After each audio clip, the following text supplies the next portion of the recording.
सती लाल डोळे झाले सतीचे. आपला विश्वास सोडून धारण केले. थांब दक्षा, थांब. सतीचे ओठ थरथर कापू लागलेले. लटकट कापायला लागलेले. देवाचा देव महादेव आहे. तुझा जावई आहे. त्याला तू निमंत्रण दिलं नाही. तुझा यज्ञ पूर्ण होणार नाही. माझ्या पतीला अपमान केलाय. ही पत्नी अपमान पतीचा सहन करते. म्हणून आहे सर, इथंच ती आता सती जाणार आहे. आणि या यज्ञामध्ये आकाशाला डोळा गेलेला आहे. धार दिशेने सतीनं देह आज्ञा केला.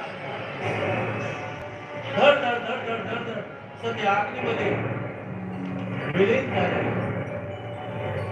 हा हा म्हणता बातमी भगवान शंकराला कळाली.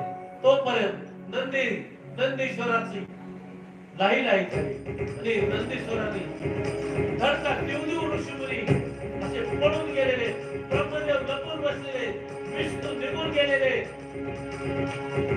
आणि बरेचसे दक्ष राजाचे सैन्य घायाळ केलेले. भगवान शंकराला कळालं माझ्या सतीनं देहत्याग केला, माझा अपमान झाला. बघा हिचं नाव पतिव्रता, तिचं नावच सती. आणि अक्षरशः भगवान शंकरांनी एक केस जटातला उपटला आणि असा आपटला. वीरभद्र निघाले. वीरभद्र भगवान की. आणि वीरभद्राला भगवान शंकरांनी आदेश दिला, जा त्या दक्षाचा नैवेद्य आले. युद्ध झालं आणि त्या युद्धामध्ये वीरभद्राने दक्षाचं मुंडकं तोडून टाकलं. आणि शेवटी दक्ष प्रजापतीची पत्नी, मुली, सगळे त्यांचे मुलं हजारो सगळे भगवंताला शरण गेलेले. आता काय करायचं? शरण का डायरेक्ट जाता येतं का? देवाला आपलं करायचं म्हणल्यावर गुरु आणि संत लागतात, कोर्टात वकील लागतात, कुठल्या व्यवहारात मध्यस्थी आणि संत मार्फत देवाला. आणि मग देवाने आले.